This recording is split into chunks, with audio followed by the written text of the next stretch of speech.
Ich sitze hier mit Lukas von 1,5 Grad, einem Wärmepumpenexperten.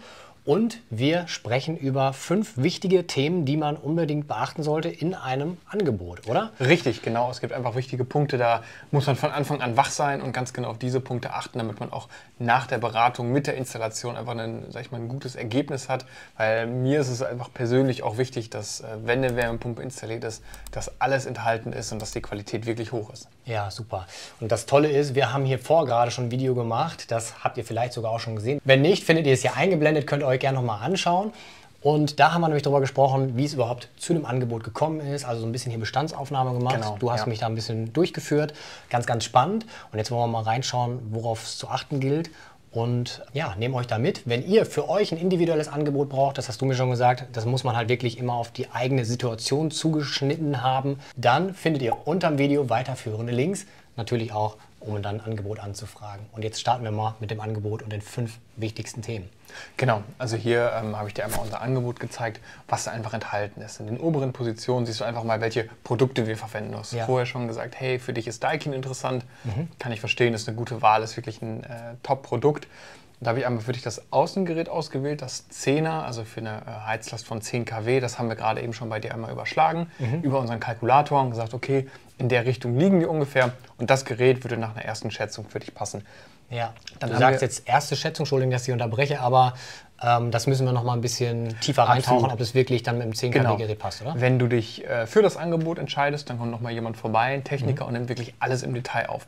Jetzt sage ich, ist unser Angebot so bei 80–85%, aber nachher kommt noch mal ein Heizungsexperte vorbei und der scannt wirklich dein komplettes Haus, guckt sich das wirklich noch mal im Detail an, welches Material im Keller, an den Rohrleitungen, welche Dimension, dass mit einer guten Planung die Montage bei dir im Haus auch möglichst kurz ist. Okay, super. Und das ist dann auch wirklich das finale 100% Angebot genau. Mit einem fixen Preis? Ja, okay. Dann kommt das 100% Angebot und genau. Ja, als kleiner Teaser, wir schauen auch gleich noch drauf, wie man eine Förderung fürs Angebot kriegt, oder? Wir schauen uns einmal an, genau, wie es bei der Förderung abgeht, was da passiert und wie leicht es auch ist. Ja, cool, super, freue ich mich drauf. Also Außengerät, hast du gesagt? Außengerät, das habe ich dir hier oben einmal beschrieben, das ist da schon enthalten. Dann einmal das Innengerät, wir hatten es bei dir, wir brauchen ein wandhängendes Gerät, weil eine Deckenhöhe sehr gering ist und mit dem anderen Gerät haben wir Schwierigkeiten mit dem Kippmaß. Ja. Das ist da enthalten, dann noch ein Pufferspeicher. Ist da enthalten, einfach um den Heizungskreis auf der Wärmepumpenseite und bei dir im Haus voneinander hydraulisch zu trennen. Ja. Das ist eine kleine Vorstellung. Du hast auf der Wärmepumpenseite dreht sich das Wasser sehr schnell, aber auf deiner Heizungsseite eher etwas langsamer. Und wenn da keine hydraulische Trennung drin wäre, dann würde es einfach mit einem hohen Druck durch deine Heizkörper drücken und wir hätten wahrscheinlich Strömungsgeräusche und es wäre auch nicht so ideal für die Effizienz der Anlage. Deswegen in der Mitte ein kleiner Pufferspeicher, der so ein bisschen die Volumenströme voneinander trennt. Ja, Pufferspeicher ist ja ein wahnsinnig interessantes Thema. Absolut. Welche Größe nehme ich? Nehme ich das als Energiespeicher auch noch? Da können wir dann bestimmt dann, wenn es darum geht, das Ganze technisch nochmal sehr detailliert aufzunehmen, da auch nochmal drüber sprechen. Absolut. Oder wenn das sind zum Beispiel so sehr tiefe Fachfragen, die stell am besten dem Fachexperten, der zu dir nach Hause kommt und einmal das Gesamtaufmaß macht, der kann dich da wirklich komplett einmal mitnehmen. Pufferspeicher, ja, wieso, weshalb, warum und welche Größe. Hast du da vielleicht wieder Zeit vorbeizukommen? Gucken wir mal. Ich bin da aber ganz optimistisch. Ja, super. Genau, dann haben wir hier unten einmal das Wandhängengerät, das hängen wir an die Wand. Dann den Heizungspuffer hatten wir gerade eben schon. Und dann einen Trinkwasserspeicher. Du hast gesagt, ihr seid zu dritt hier? Genau. Genau, da würde ich vorschlagen, dass wir den nicht zu groß und nicht zu klein machen, aber auch die Möglichkeit haben, ein bisschen Energie einfach da drin zu speichern. Jetzt nicht besonders viel, deswegen habe ich 150 Liter einmal angenommen. Das reicht für euch auf jeden Fall zum Duschen. Ihr könnt alle hintereinander duschen, das bleibt immer noch warm. Ja, okay. Weil du es gerade schon sagst, Energie drin speichern, das ist ja ein Riesenthema. Ich habe ja eine Photovoltaikanlage. Jeder, der meine Videos regelmäßig sieht, weiß, dass ich ja auch einen Speicher habe, also einen Heimspeicher. Und ich bin ja Nutzer eures dynamischen Tarifs, also Dynamic Pulse. Sehr interessant übrigens, jetzt gerade als du da warst, ne, oder du bist ja noch da, wir laden gerade dein Auto mit 11 Cent aus dem öffentlichen Netz. Unfassbar. Und zwar mit allen Abgaben und so. Und das ist natürlich dann auch interessant, zu solchen Preisen dann das warme Wasser zu bereiten. Richtig. Falls mal die Leistung, wie jetzt gerade draußen regnet, nicht ausreicht aus der Photovoltaikanlage, um es mit meinem eigenen Strom zu machen. Super spannend. Absolut. Ich sag, also dafür ist natürlich Heartbeat AI genau das Richtige. Also der weiß ganz genau, wie dein Verhalten auch in einer gewissen Weise ist. Wenn der Strom teuer ist, günstig ist, kennt die Wettervorhersage. Der hat alles im Griff und du brauchst dich darum gar nicht kümmern. Aber du kannst dich darauf verlassen, du hast immer den günstigsten Strom. Ja, ja, das ist bisher echt ja, spannend zu sehen auch. Mache ich bald auch nochmal ausführliche Videos dann mit Langzeiterfahrung auch wirklich, weil das natürlich ganz spannend mal wirklich zu sehen. Elektroauto, Wärmepumpe eingebunden. Wie funktioniert das wirklich im Alltag? Das möchte ich zeigen. Ja. Dann sind darunter noch weitere Komponenten, unter anderem auch das Heizungsfüllset. Das ist einfach dafür da. Das kannst du unten, oder das wird unten installiert und über dieses Füllset kannst du deine Heizung wieder mit Wasser befüllen. Das muss nämlich einmal gefiltert werden. Beispielsweise du entlüftest die Heizkörper oder ähnliches oder tauscht selber mal einen Heizkörper.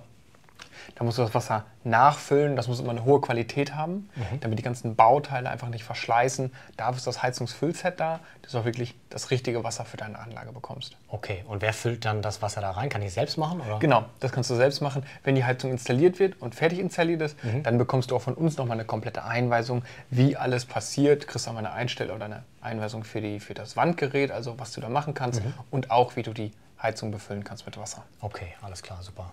Genau, dann haben wir noch eine hohe Effizienzpumpe, einfach für deinen Heizungskreislauf, der das Wasser befördert, vielleicht als kleinen Vergleich. Früher oder jetzt wahrscheinlich hast du noch Pumpen, die brauchen ungefähr so 60 bis 40 Watt. Und wenn wir eine neue Heizungspumpe installieren, also für die Beförderung des Wassers, landen wir ungefähr so bei unter 10 Watt. Also das ist nochmal eine Reduktion des Stromes. Genau. Was bei uns noch enthalten ist, ist einmal die Vorbereitung, aber auch der elektrische Anschluss. Also es ist ein ganz wichtiger Punkt, das ist der erste wichtige Punkt, dass wirklich auch die Umfeldmaßnahmen drin sind. Also bei uns ist auch der elektrische Anschluss drin, aber auch die Fundamentarbeiten. Das ist einfach wichtig, dass wir das im Griff haben. Nicht, dass du ein Fundament machst, das passt nicht, wir müssen wieder abfahren, sondern wir machen das alles und auch, wie gesagt, möglichst in einer kurzen Zeit. Das Fundament, hol mich einmal oder auch die Zuschauer ganz kurz ab, wo brauche ich ein Fundament jetzt für die Außenanlage? Für das Außengerät, ja, genau. Okay. Du hast draußen das Außengerät und es produziert Kondensat, das bedeutet, es läuft auch immer Wasser ab. Und wenn man das Fundament errichtet, wird auch geguckt, dass das Kondensat irgendwo frei ablaufen kann. Okay, ist das in Hauswandnähe ein Problem irgendwie? Nee, ist kein Problem. Okay. Also es läuft einfach ins Erdreich ein, genauso wie der Regen jetzt, sickert es und fließt nicht ins Haus, sondern möglichst vom Haus weg. Alles klar, okay. Und der elektrische Anschluss, was gibt es da zu beachten? Ich frage einfach mal wirklich, weil ich hätte jetzt gedacht, das wird einfach angeschlossen an nicht eine Steckdose, sondern wahrscheinlich direkt an 400 Volt. Genau. Und bei dem elektrischen Anschluss muss man einfach auf die Komponenten achten. Wir haben draußen eine drehzahlgeregelte Wärmepumpe. Das bedeutet auch, die Sicherheitseinrichtungen müssen einfach andere sein. Also dass der FI zum Beispiel kein normaler ist, sondern FI Typ B. Okay. Wir haben eine Drehzahlfrequenz draußen im Außengerät und dafür brauchen wir nur diesen FI. Und so ist es mit den anderen Sicherheitsbauteilen, die wir dann bei dir in deinem vorhandenen Schaltschrank, wenn es nicht passt, in einer neuen kleinen Unterverteilung installieren, einfach, dass deine Wärmepumpe geschützt ist. Okay, alles klar. Das ist ein Thema, du hast jetzt gesagt, Punkt 1, Fundament oder elektrischer Anschluss und das andere Fundament. Also das sind Sachen, die bei manchen Angeboten einfach nicht so wirklich die nicht drin sind. Und dann habe ich immer Sorge, dass die Langfristigkeit da gegeben ist. Also wenn das Fundament wirklich vernünftig ist und auch die nächsten Jahre halten soll, dann sollte das nach meiner Einschätzung auf jeden Fall eine Fachfirma machen. Also dass das Fundament vernünftig und robust ist und dass beim Windstoß oder so das Gerät einfach stabil steht. Okay. Genau, dann der elektrische Anschluss. Was natürlich auch enthalten ist die Anbindung aller Komponenten. Wir haben es gerade gesagt, das Innengerät und Außengerät, das ist enthalten, aber auch die Rohrleitung zwischen Innen- und Außengerät. Ja. Im Erdreich müssen wir immer darauf achten, dass die Heizungsrohre möglichst gut gedämmt sind, dass die Verluste einfach nicht so groß sind. Ja. Deswegen haben wir auch gesagt, komm mit dem Außengerät näher ans Haus, dass der Verlust in der Rohrleitung nicht so groß ist. Ja, war Thema im ersten Video, da gehen wir genau auf solche Themen ein, also lohnt sich da auch nochmal reinzuschauen. Denn das sind unter Umständen ja auch nochmal Zusatzkosten, die kommen können, wenn ich weiter mit dem Außengerät vom Haus weggehe. Ne? Genau, und deswegen gucken wir uns jedes Haus individuell an. Auch für euch zu Hause machen wir gerne ein individuelles Angebot, damit wir das einfach alles drin haben. Ja. Dass wir dir am Anfang schon ziemlich genau, wie gesagt, 80-85% sagen können, so in die Richtung geht's. Wenn du längere Rohrleitungswege im Außenbereich hast, dann kostet das natürlich etwas mehr oder wenn es sonst Besonderheiten bei dir zu Hause gibt. Hast du mal eine Hausnummer für so einen Meter Außenrohr? Ja, da sind wir schon eher in einem höheren Bereich. Ich würde so sagen, 300 bis 500 Euro kann man da schon rechnen, weil dieses Rohr, was durch den Boden gelegt wird, das ist extra ein Spezialrohr. Also es ist immer verschiedene Rohrleitungen drin, eine große Dämmung und auch eine Sicherung gegen irgendwelche Nager im Erdreich. Also es kostet echt wirklich viel Geld und dann muss das jemand buddeln, muss wieder zumachen, muss gucken, dass die Oberfläche auch wieder gerade ist. Das kostet einfach viel Geld. Ja, okay. Also da ein bisschen drauf achten, höre ich raus. Genau. Sonst gibt es eine Überraschung oder was heißt, es wird dann vorher auch mit ins Angebot eingenommen, aber hört sich nach Zusatzkosten an, die nicht unbedingt sein müssen. Nee, das muss nicht unbedingt sein. Ein bisschen näher ans Haus ran. fertig. Okay. Genau. Dann der wichtigste Punkt in meinen Augen ist ganz klar die Installation von Heartbeat AI. Also du hast es ja schon, du kennst es schon, aber das haben wir auch noch mal im Angebot bei dir einfach aufgeführt, dass wir das auch integrieren. Das bedeutet, du hast eine Photovoltaikanlage, einen Heimspeicher und jetzt installieren wir die Wärmepumpe und das wird alles zusammen verknüpft und Heartbeat kann alles sehen, kann alles aufnehmen und auch vernünftig steuern. Ja, weil wir bei den Komponenten gerade sind. Ihr arbeitet mit Daikin und Stiebel Eltron ganz eng zusammen. Ja, das ist richtig. Daikin und Stiebel Eltron, das ist einfach wichtig, war uns erstmal, dass wir hohe Qualität von den Partnern verlangen, aber die auch von uns. Weil wenn wir mit Heartbeat auf die Geräte zugreifen und in Kommunikation mit der Hardware gehen, kann es nicht sein, dass es eine kurzfristige Partnerschaft ist, sondern dass wir langfristig mit Daikin und Stiebel Eltron einfach eine tolle Kommunikation zwischen Heartbeat und den Geräten bei dir, deine Wärmepumpe schaffen. Ja, okay, super. Ja, finde ich einfach nur noch mal wichtig auch zu wissen, dass das so eure Partner sind und ja, ich habe da gesagt, okay, ich möchte gerne Daikin Angebot. Kann ich verstehen. Ja. Ja, okay. Worauf muss man noch achten?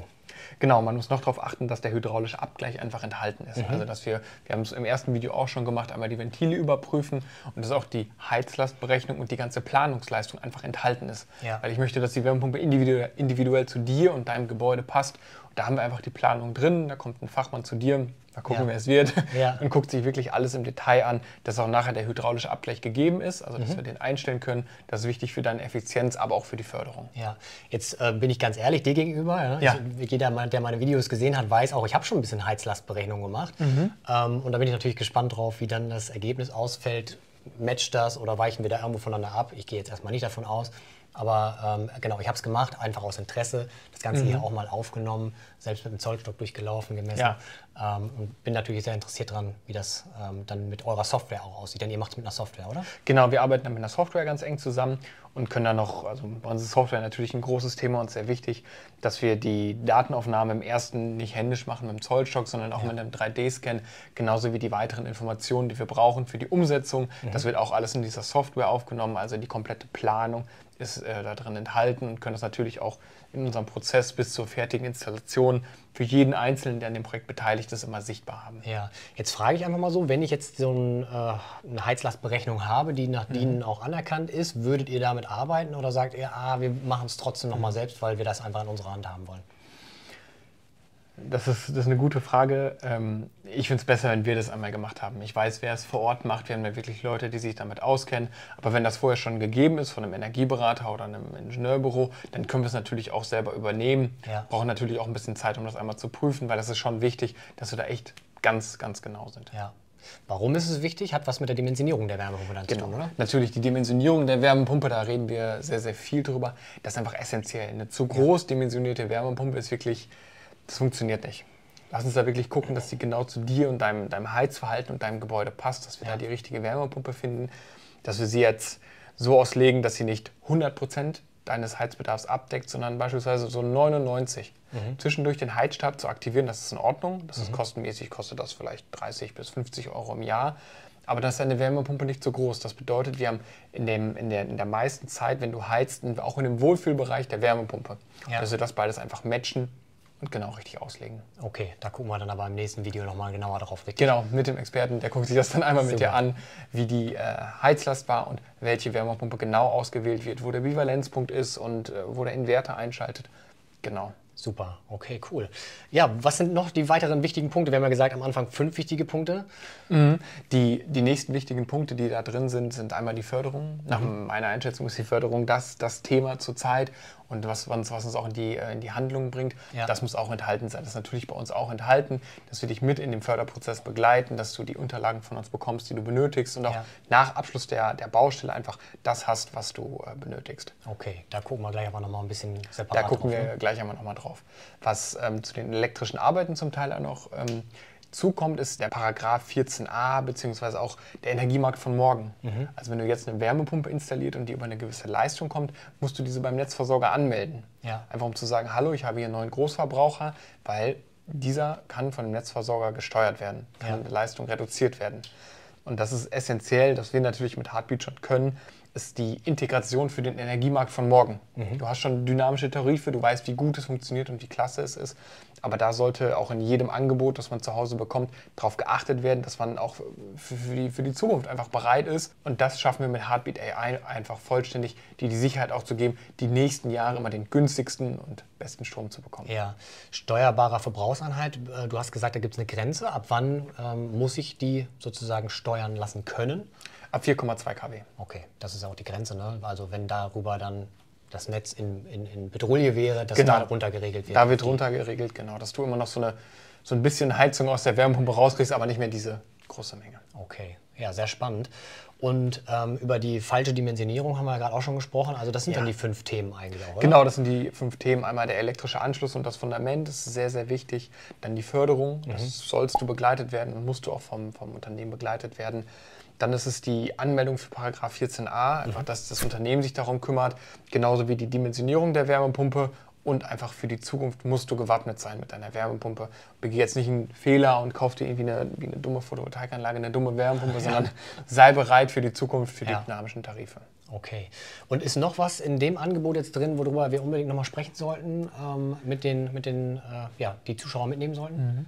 Nee, das ist eigentlich alles enthalten. Es könnte sein, dass ich jetzt eine Kleinigkeit vergessen habe, wie zum Beispiel eine Zirkulationspumpe, sehe ich gerade noch. Aber sonst haben wir das rundum sorglos Paket. Das bedeutet, du sagst, hey Lukas, ich möchte mit dir das Projekt umsetzen und da kannst du dir sicher sein, wir kümmern uns um dein Projekt. Wir kümmern uns um die Ventile an deinem Heizkörper, um das Fundament, um den elektrischen Anschluss und gucken, dass die Installation wirklich möglichst in einem guten Rahmen passiert, ohne große Einschränkungen. Okay. Du, ich frage mal frei raus, wie ist es? Ich habe ja schon diese Heizlastberechnung gemacht einmal. Ja. Da kam raus, meine Typ 22 Heizkörper im ganzen Haus sind eigentlich nicht geeignet. Das wäre dann aber nochmal ein Posten, der on top käme, oder? Natürlich. Also wenn du jetzt schon weißt, du möchtest alle Heizkörper austauschen, dann sag mir das bitte, dann nehme ich das ins Angebot auf. Das ist kein Problem. Wir können aber auch nochmal eine Berechnung machen und das überprüfen, das Ergebnis einfach nochmal doppelchecken mit unserer Berechnung. Und es kann tatsächlich sein, dass viele Heizkörper getauscht werden müssen. Aber ich glaube auch, da hattest du schon die Information, dass du nicht sofort alle Heizkörper tauschen musst, sondern vielleicht auch erstmal einen Winter überlegst und einmal das Ganze ausprobierst, ob es gut funktioniert, weil ein Heizkörpertausch geht relativ schnell noch im Nachgang. Okay. Ja, dann lass auf jeden Fall nochmal gucken, dann, was euer Tool ausspuckt. Und wenn das auch so ist, dass es ausgetauscht werden muss, dann macht es wahrscheinlich Sinn, damit es hier überhaupt warm wird. Denn da reichen dann die Heizflächen einfach hier nicht, um die Wärme in den Raum abzugeben. Ne? Ja, vor allen Dingen, wenn die Heizflächen kleiner sind, so wie jetzt, dann müsstest du auch mit der Vorlauftemperatur hoch und das war wieder zu Lasten deiner Effizienz. Deswegen finde ich Heizkörpertausch grundsätzlich eine gute Idee. Ja, okay, gucken wir mal. Lukas, wir können gleich mal reinschauen in die Fördermöglichkeiten. Das finde ich ganz, ganz spannend für die Zuschauerinnen und Zuschauer auf jeden Fall, weil das ist ja eine Menge Geld, die ich da wieder bekommen kann. Das ist ein Riesengeschenk. Du kriegst auch schon das Grinsen ins Gesicht. Ja, weil es lohnt sich wirklich, da sich mit zu beschäftigen. Und daher ganz spannend, da drauf zu schauen. Und wir wollen einmal ein bisschen so den Vergleich machen, ja, was ist denn eigentlich die Alternative mit der Gasheizung? Ich könnte jetzt ja auch sagen, ja, ich baue hier eine neue Gasheizung ein und das mal gegenrechnen mit der Einsparung dann vielleicht auch im Zusammenhang mit den dynamischen Stromtarifen. Wann ist da eventuell der Break-Even zu erwarten? Ich weiß, es ist nicht ganz so einfach, wegen der dynamischen Tarife, die schwanken. Da kann man jetzt nicht so ganz easy sagen, so die Amortisationszeit ist Summe X. Aber man kann das ein bisschen, du hast vorhin mal nett im Gespräch gesagt, eine Bierdeckelrechnung aufmachen. Genau, das fände ich ganz toll, wenn wir das einmal zeigen können. Ja, lass uns das gerne machen. Ich zeichne das einmal auf. Gas- und Wärmepumpe mit dynamischen Tarifen im Vergleich. Ja. Lass uns gerne machen. Cool, super. Lukas, jetzt fragen sich ja viele, Wärmepumpe oder Gasheizung, was mache ich? Und da lohnt es sich ja mal einen Blick auf die Betriebskosten auch zu werfen. Na klar. Du hast hier eine Excel-Tabelle erstellt und lass uns da doch gerne mal durchgehen. Genau, ich habe mal eine kleine Bierdeckelrechnung gemacht, einmal der Vergleich Gas zu deiner Situation, Dynamic Puls, gesteuert über Heartbeat AI. Wir haben gerade bei dir in der App geguckt, du hattest tatsächlich Zeiten, wo die Kilowattstunde nur 6 Cent gekostet hat und das ist natürlich super. Das ist ein Wert. Lass uns mal damit rechnen, wo wir da rauskommen. Ja. Ich erkläre mal kurz die Berechnung. Den Wirkungsgrad bei Gas ist klassisch 1:1. 1 Gas gleich 1 Wärme. Bei der Wärmepumpe sieht das ja ein bisschen anders aus. 1 Strom und 3,5 Wärme, weil die Wärmepumpe wesentlich effizienter ist. Also du sagst 1, also eine Kilowattstunde ergibt dann eine 3,5 Kilowattstunden Wärme. Genau, das ist richtig. Dann ist natürlich die Frage, was kostet uns eine Kilowattstunde Wärme?